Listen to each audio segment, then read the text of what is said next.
윌리엄 바클레이라는 분이 인생은 건축하는 것과 같다, 그런 얘기를 했습니다.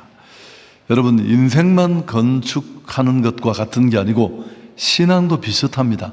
집을 짓는 것과 참 많이 닮았는데, 그래서 바울은 오늘 이 유명한 성경 말씀에서 건축자의 예를 들어 은유적으로 설명하고 있습니다. 지나가다가 잘 지은 집을 보면 우리가 단번에 알잖아요. 참 잘 지었네, 멋지다, 그렇게 탄성을 지르기도 합니다. 제가 그저께인가요 어젠가요 그 집이라는 프로그램을 잠깐 봤는데, 농막을 지으려다 포천에, 경기도 포천에 아주 집을 멋지게 지었더라고요. 집, 또 선룸, 온실이 중간에 한 칸, 거실, 그리고 그 앞에 2,000평의 땅에 밀밭을 일구어서 부부가 직접 밀을 추수하면 10kg씩 이렇게 10kg, 1kg 담아서 나누는데 그 행복이 너무너무 크다고, 너무너무 시원시원하게 지었고 주변 환경과 기울기까지 창을 맞추어서 그렇게 지었더라고요. 한번 살아보고 싶은 그런 마음이 들었습니다. 여러분, 그러나 반면에 엉터리로 지어진 그런 집들도 우리는 많이 보게 됩니다. 이게 얼핏 봐도 이게 부실하게 지어졌다, 대충 지었다라는 것을 알 수 있습니다. 안타깝기도 하고, 아니 어차피 지을 걸 왜 저렇게 지어, 그렇게 누가 지었느냐고 또 우리가 따지기도 하고 그렇습니다. 여러분, 부실공사라는 말만 있는 게 아니라 사실은 부실성도라는 말도 우리가 해볼 수 있습니다. 그럴듯하게 신앙인처럼 보이고 겉보기에는 아무 문제가 없어 보이고 교회는 또 그의 그런 외형적인 신앙을 나름대로 인정을 했는지 모르지만 직분도 받고 그랬는데, 마지막 하나님 앞에 섰을 때 정말 하나님이 넌 아니야, 충분히 그럴 수 있거든요.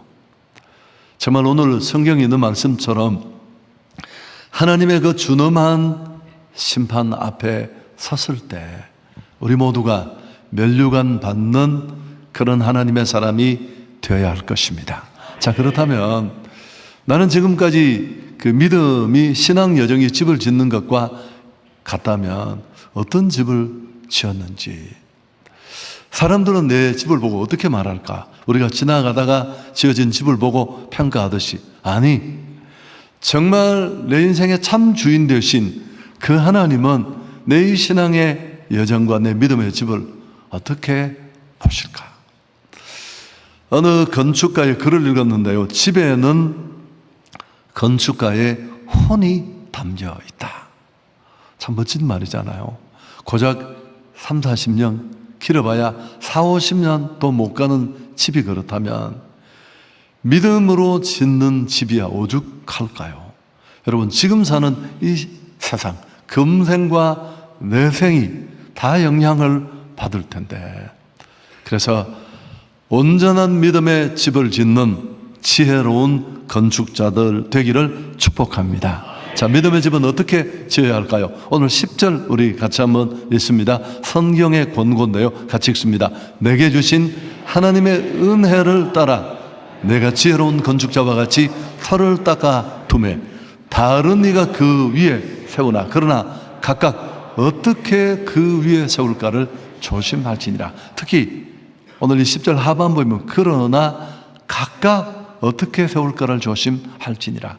여러분, 우리는 각각 집을 짓는 거예요. 한 집에 함께 사는 부부라도. 근데 특히나 어떻게 믿음의 집을 건축할까 조심하라. 영어는 be careful, 신중하고 진지하라. 사실 육신의 집이야 한 3번쯤 지어도 후회할 게 많다는데, 아니 2번 짓고 아쉬우면 반성하고 3번째 잘 지으면 되죠. 좀 준비해서.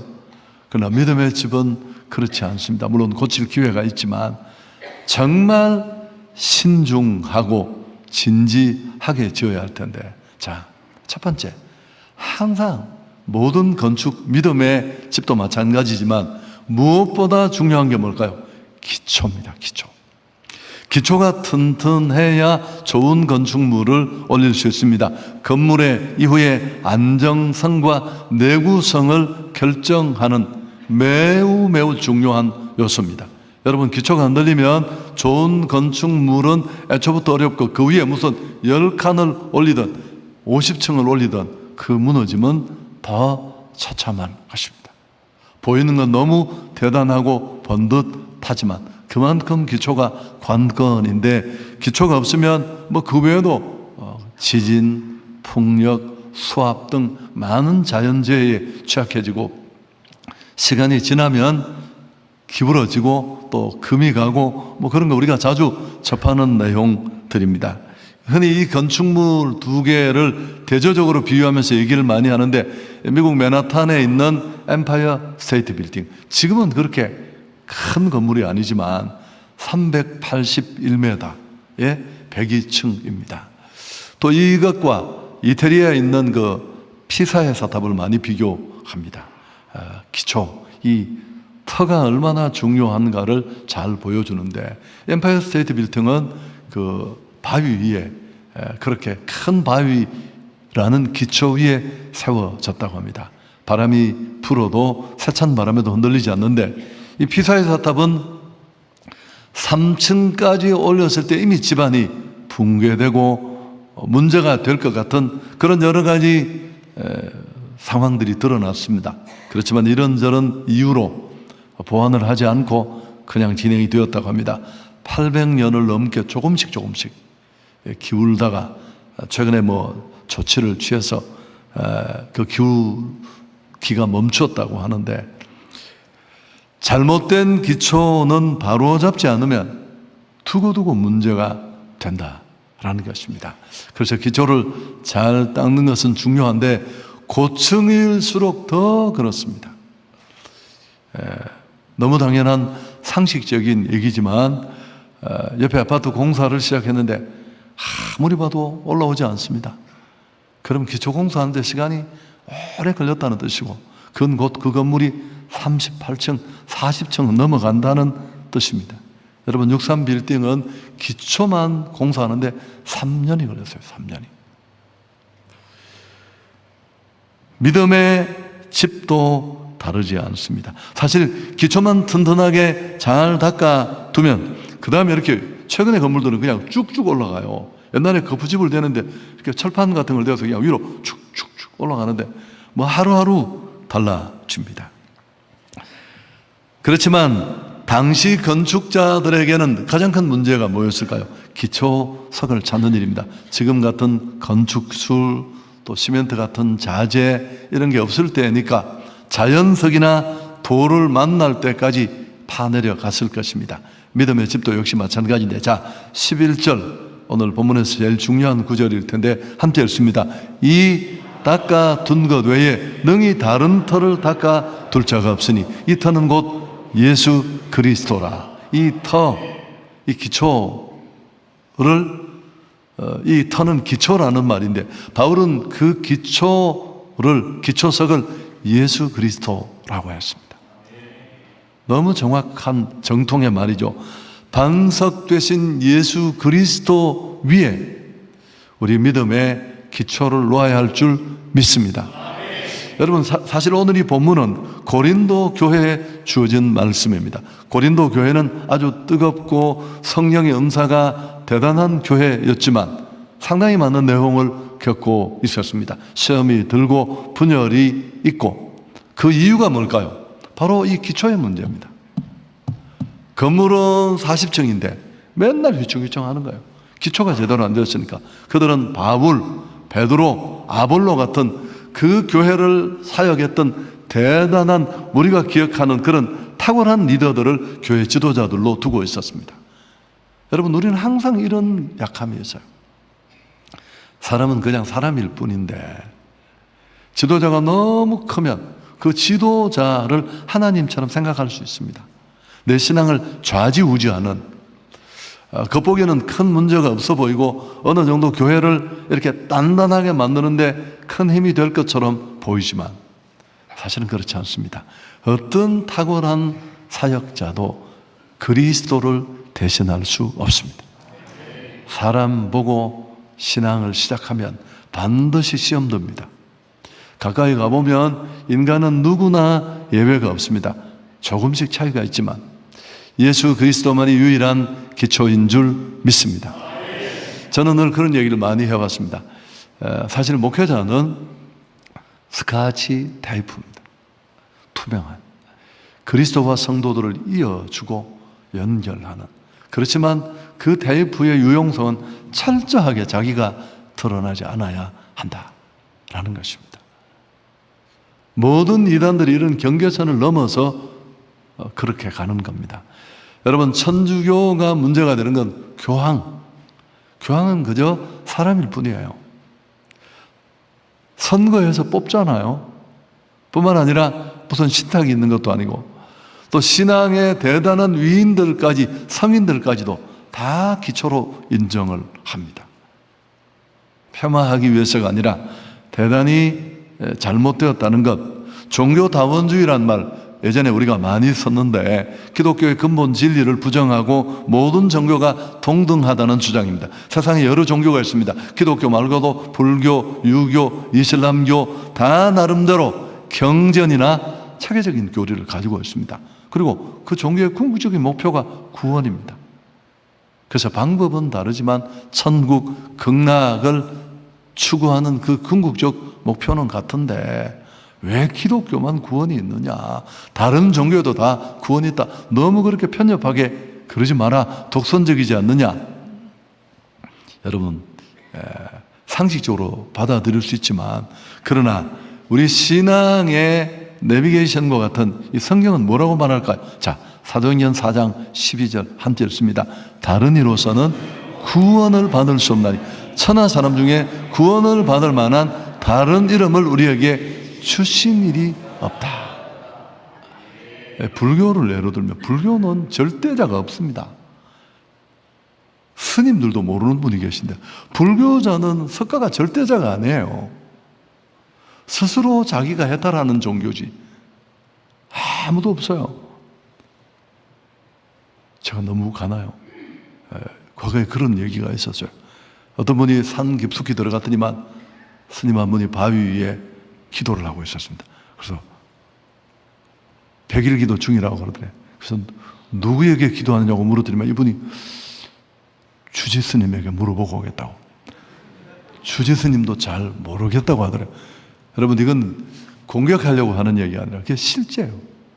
그러니까 절대자가 존재하지 않습니다. 지난 주일 제가 예수의 복음을 전하면서 이 지구촌의 70억 넘는 인류는 죄라는 엄청난 금낭에 휩쓸려 함께 심판, 저주, 영멸을 향해 끌려가는데 그 속에 누가 누구 손을 잡아준다는 겁니까? 예외인 사람은 한 사람도 없는데 오직 성령으로 오신 하나님이 보내신 예수 그리스도만이 유일한 길이 될 줄 믿습니다. 여러분, 이것 때문에 초대교회도 로마의 그 황제 숭배와 맞물려서 수없이 많은 기독인들이 톱에 켜 죽고 불에 태워 죽고 그런 경계를 가질 수밖에 없었던 이유가 여기에 있습니다. 이 믿음의 기초는 양보할 수 없고요, 그리스도 위에 세워져야 됩니다. 축복하고 싶습니다. 한 사람 한 사람 신앙이 바로 이 반석 대신 그리스도 위에 세워질 수 있기를 축복합니다.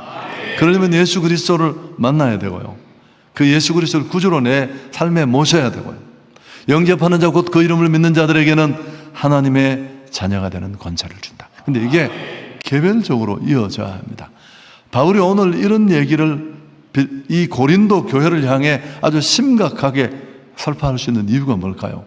그가 바로 부활하신 주님을 인격적으로 만나고 그 신앙이 송두리째 바뀌어졌잖아요. 여러분, 성경은 최고의 복은 마태복음 16장에 주는 그리스도시요 살아계신 하나님의 아들이십니다, 그 고백을 쏟아놓은 제자들을 향해 예수님이 말한 겁니다.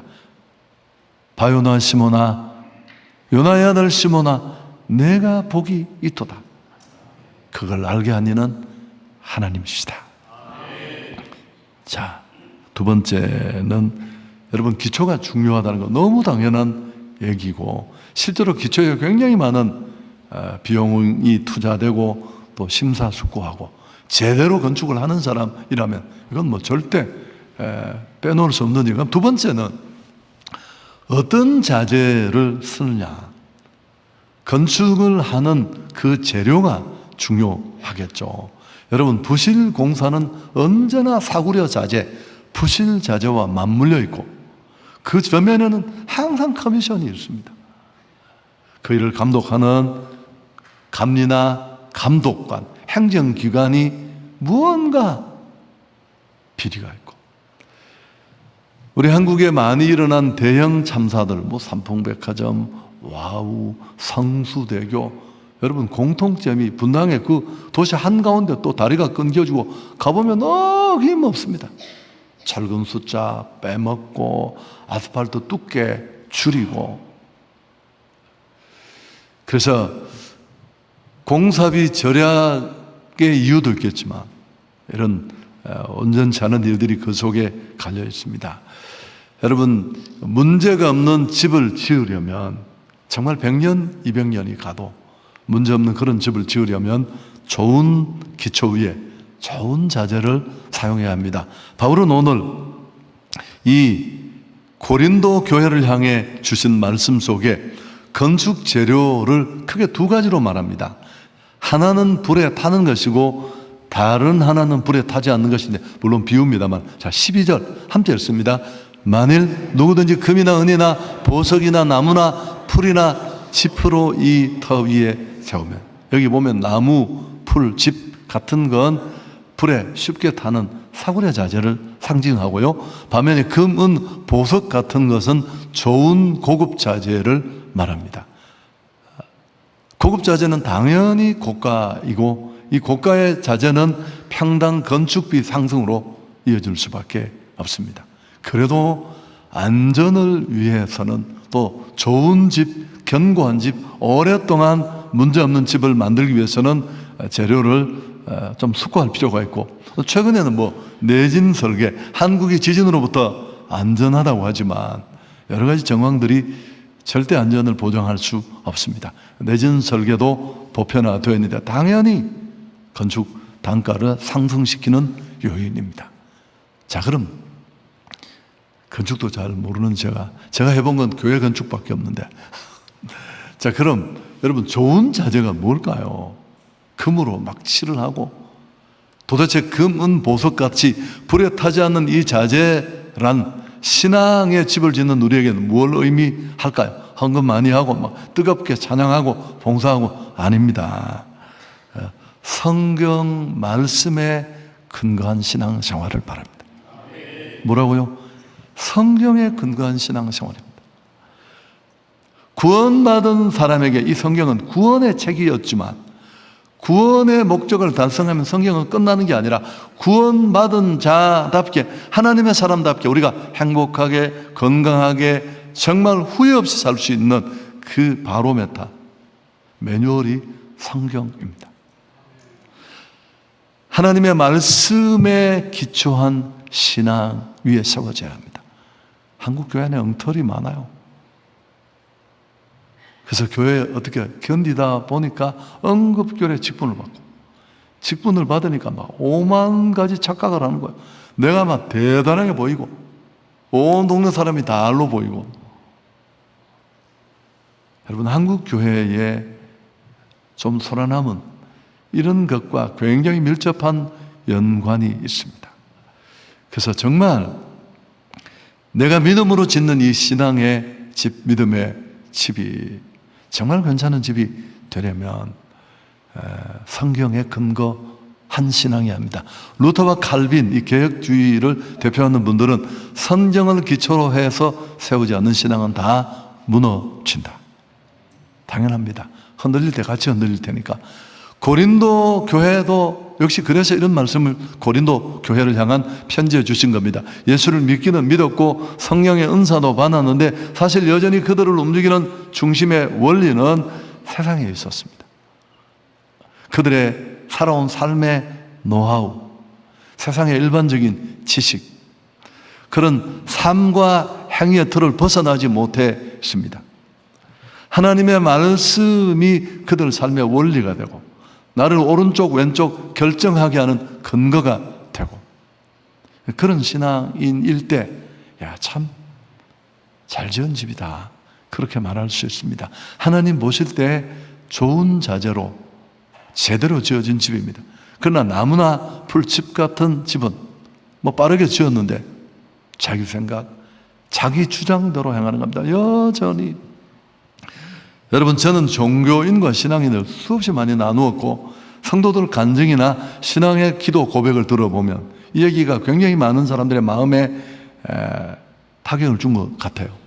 기도를 한다는 건 자기 안에 그런 생각이 있다는 뜻인데, 종교인과 신앙인을 어떻게 가를 수 있을까? 이렇게 나눌 수 있습니다.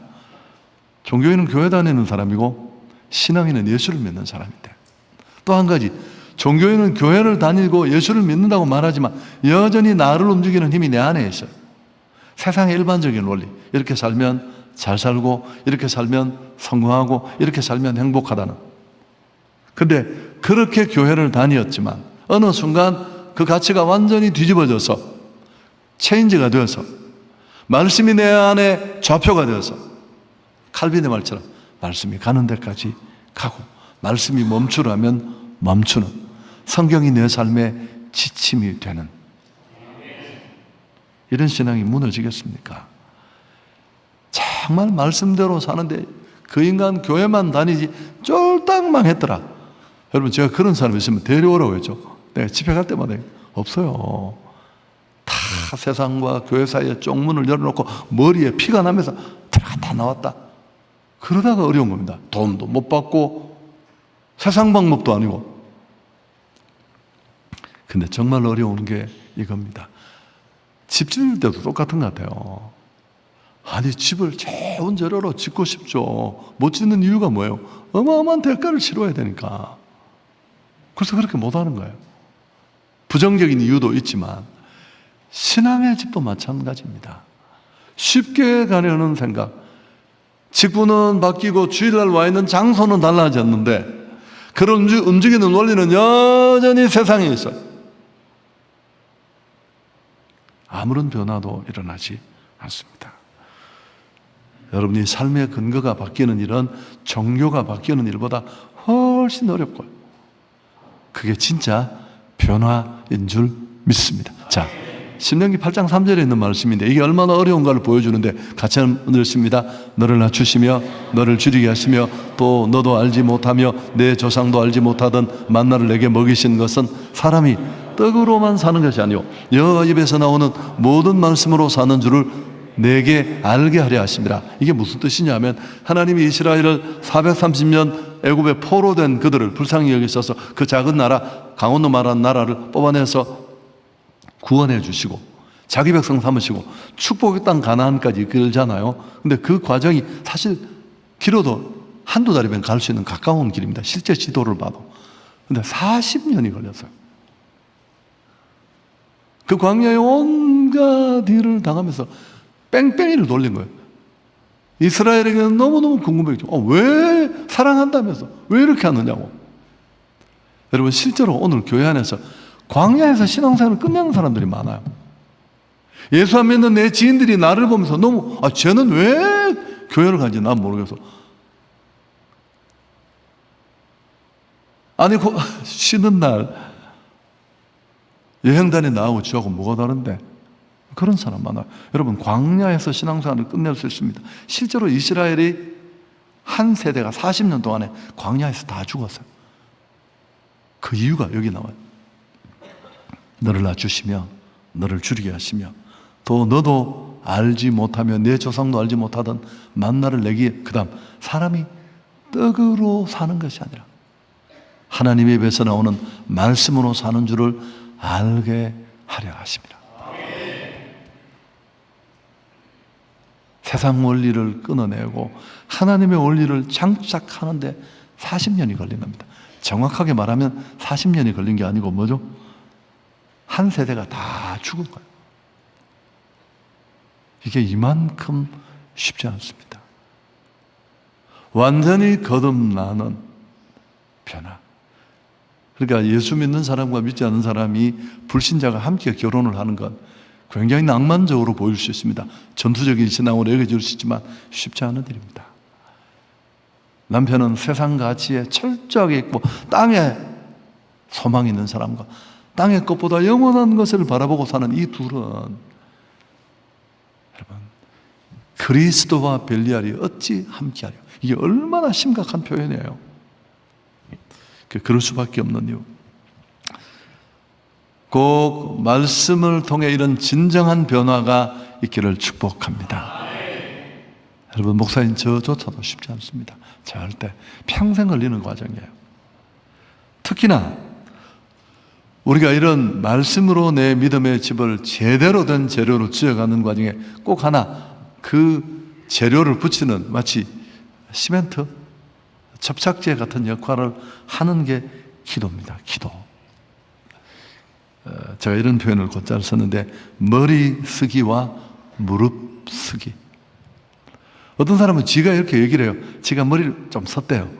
그래서 내가 머리 많이 쓰면 다 빠진다.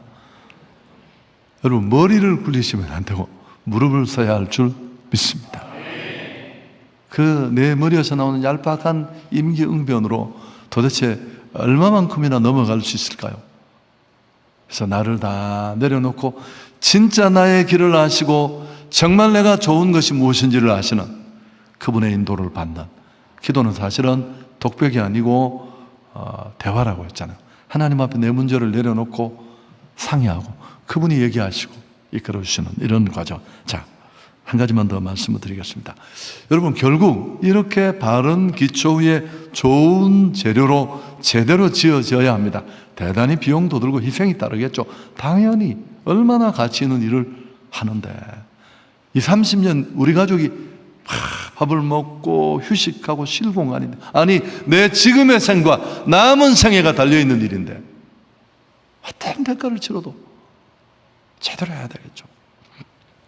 여러분, 이렇게 하면 결국 이렇게 집을 짓는 이유는 시험을 통과하기 위해서입니다. 건축도 공사가 끝나면 검사합니다. 부실 여부, 또 불법 건축이 없는지 준공검사가 떨어져야 합니다. 마찬가지로 믿음도 마찬가지인데 13절이 그 내용을 담고 있습니다. 같이 한번 읽습니다. 각 사람의 공적이 나타날 때인데 그날이 공적을 밝히리니 이는 불로 나타내고 그 불이 각 사람의 공적이 어떠한 것을 시험할 것이다. 마지막 심판이나 현실에서 오는 시험이나 어려움들을 말합니다. 믿음의 집을 지을 때, 그러니까 사고 나면 다 날아가잖아요. 여러분, 그 22년 12월에 있었던 일이잖아요. 과천 방음터널 화재, 제2경인고속도로 안에. 원래 그게 좀 이 방음터널을 덮는 그 덮개가 약간은 두껍고 강직한 시멘트 종류가 들어간 그런 걸로 해야 되는데, 미관, 채광 이런 것 때문에 위험이 있다는 걸 알고도 뭐 이름이 복잡해요. 뭐 폴리 메타크릴산 난 그게 알크릴이에요. 그냥 쓰레기를 수거하던 트럭에서 불이 나서 이 불이 위에 덮개 그 알크릴에 붙으니까 막 불비가 다 쏟아졌어. 많은 사람이 40~50명이 죽고 어려움을 겪는, 또 간에 유독 가스를 마시고 이런 것들, 여러분, 이런 일이 1000번, 10,000번에 한 번 일어나지만 그 한 번이면 충분한 거예요. 그래서 우리 신앙도 마찬가지입니다. 어려움이 닥치고 문제를 만날 때 제대로 지어지지 않은 믿음은 시련과 도전, 환난 앞에 한 방에 날아가 버립니다. 좋은 날 누가 신앙생활을 못해요? 그래서 어떤 분이 믿음은 우산이다. 왜요? 우산은 그냥 가방에 넣어 다니는 게 아니에요. 넣어 다니지만 정말 그 우산의 진가는 언제 표가 납니까? 비가 딱 왔는 상황이 펼쳐졌을 때 딱 끄집어내서 쫙 펴면 이게 펴져야 돼. 살대가 제자리 있고 구멍이 나 있지 않고. 믿음의 진가는 위기 때 만나게 되는 그 모습에서 드러납니다. 이런 말도 있잖아요. 처녀신앙은 시집을 가봐야 되고 총각신앙은 군대를 가봐야 한다. 처음 듣는 이야기 아니시잖아요. 여러분, 정말 우리 믿음의 확실한 전주소를 보여주는 가장 큰 시험이 뭘까요? 죽음 앞에 섰을 때입니다. 나의 죽음을 지켜보는 그 많은 자녀들 앞에. 제가 이 얘기 하도 충격적으로 들어서 몇 번 했는데 대구서부터 했던 것 같아요.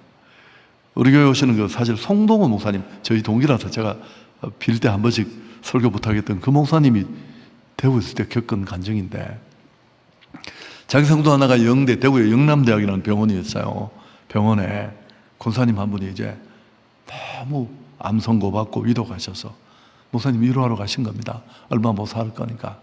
그래서 권사님 어떻게 하겠냐고. 생명이 하나님 손에 있는데 잘 준비하시고 그랬습니다. 기도 마치고 나는데 권사님이 갑자기 목사님 손을 들고 목사님 살려주이소. 그런데 목사님이 너무너무 안타까워서 울고, 또 한편 울었던 이유가 뭐냐면 평생 예수를 믿었는데 야, 이것밖에 안 되냐. 젊은 목사 옷자락을 잡고 목사님 한 번만 살려달라고. 옆에 간호사도 있고 다 있는데. 여러분, 우리는 그럴 수 있습니다. 충분히. 그러나 우리가 만난 정말 많은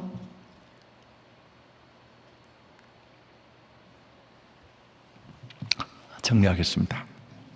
코로나19를 겪으면서 출입이 쉽지 않아서 집에 대한 관심이 더 부쩍 늘어났습니다. 그래서 인테리어 관련 회사들은 정신없이 바쁘고 비용도 대단히 많이 상승을 했고, 또 집에 대해서 예전과는 다른 개념을 보면서 많은 사람들이 비용을 투자하고 가구를 바꾸고, 또 매체에서도 집을 소개하는 그런 프로그램들이 많아요. 구해줘 홈주, 제가 조금 전에 말했던 집이라는 그런 프로그램도 그런 건데, 근데 사실은 제가 이렇게 보니까 집은 딱 두 종류밖에 없습니다. 살려고 지은 집이 있고 팔려고 지은 집이 있어요. 물론 막 어마어마한 금액을 들여 고가로 지은 팔려는 집도 있지만, 그건 일반적으로 제외시킨다면, 여러분, 팔려고 지은 집은 다 거기 엉터리가 들어있어요. 어떻게 밖은 싹해서 안에 자재는 다 빼먹고 겉만 반지락해 서 금방 비세고 무너지고. 그러나 자기가 살려고 지은 집을 사야 된다 그러잖아요. 정말 이건 내가 평생 살려고 짓는다. 오만 생각을 다 하고 막 비용 상승을 감당하면서도, 아니 우리 가족이 10년, 20년 죽을 때까지 살려고 하는 집인데, 여러분, 믿음의 집을 어떻게 지어야 할까요? 잘 지어야 할 줄 믿습니다. 내가 신앙의 축복을 누리고 끝나는 게 아니에요. 천국 가도 그 신앙의 유산이 내 자녀라는 다음 대까지 열매를 맺고 꽃을 피우고, 그 그늘에 누군가가 또 쉬고. 그러려면 어떻게 해야 돼? 사실 교회는 이런 믿음을 가꾸고 훈련하는 곳인데, 여러분, 첫 번째 뭘 해야 될까? 정말 나는 예수 그리스도라는 그 구주 예수 위에 정확하게 서 있느냐. 두 번째, 정말 나의 믿음의 집은 제대로 지어졌느냐. 온갖 것에 다 돈 쓰고 신경 쓰면서 교회 생활은 대충 하는 분들 많잖아요. 스스로 고백하는 겁니다. 나는 교회를. 어떤 분이 무슨 화이트데이 이런 게 되면 애인한테 어떤 선물을 해야 할 것인가를 아주 전문가 여자분이 설명을 해주는 글을 읽었어요. 너무 공감되더라고요. 자기는 막 이렇게 좋은 걸 다 하고 다니면서 막상 그런 때 사랑하는 사람에게 사소한 걸 하면 오해한대요. 저 사람은 나와 함께 할 생각이 별로 없구나, 나를 비중 있게 생각하지 않구나, 그렇게 생각하고 연애가 잘 안 된대요. 이런 중요한데 이런 예를 들다니. 여러분, 너무너무 상식적인 거죠. 스스로가 나는 이 일이 내게 그렇게 의미가 없습니다, 자기가 웅변하듯 보여주는 거니까요. 여러분, 그리고 성경 위에 반듯하게 너희는 배우고 확신한 일에서라. 디모데후서 3장 14절에 있는 말씀인데요. 자, 마지막 얘기하고 마치겠습니다. 사실 건물은 리모델링을 하잖아요. 오늘 설교가 그런 도전을 주는데 도움이 되었으면 좋겠습니다. 말씀을 통해 내가 내 믿음의 집을 제대로 보고, 아, 그래, 엉터리였네. 확 허물고 새로 짓기도 어려우니까 기초도 보강하고, 또 잘못된 재료는 최근에 무슨 막 이렇게 철판으로 뒤집어 씌우는 거, 이름 뭔지 모르겠고 다 뒤어서 다시 비용이 들더라도 그렇게 해서 정말 우리가 멋진 믿음의 꽃을 만발하는, 온 세상에 하나님을 보여주고 드러내는 축복의 삶을 누리는 그런 우리 모두가 될 수 있기를 축복합니다. 하나님께 영광을 돌리겠습니다.